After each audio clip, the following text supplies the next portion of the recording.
দেশ বিদেশের গণমাধ্যমের প্রতিনিধিরা ও ভুক্তভোগীদের পরিবারের সদস্যদের নিয়ে আয়নাঘর পরিদর্শন করেছেন অন্তর্বর্তীকালীন সরকারের প্রধান উপদেষ্টা অধ্যাপক ডক্টর মোহাম্মদ ইউনূস। বুধবার দুপুরে ঢাকার কচুক্ষেতে ডিজিএফআই এবং উত্তরা ও আগারগাঁওয়ে র্যাবের আয়নাঘর পরিদর্শন করেন তারা। এ সময় প্রধান উপদেষ্টার সঙ্গে ছিলেন ভারতীয় সাংবাদিক অর্কদেব। তিনি ইনক্রিপ্টি.মি এর সম্পাদক।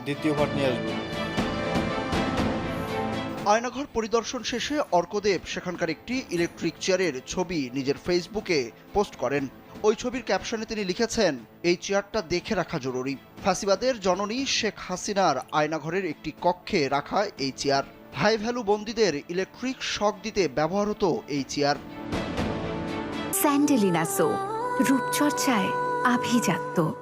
পোস্টে তিনি আরও লিখেন, ডিজিএফআই এর কাউন্টার টেররিজম ইন্টেলিজেন্স ব্যুরো এই আয়নাঘরের দায়িত্বে ছিল। সারাক্ষণ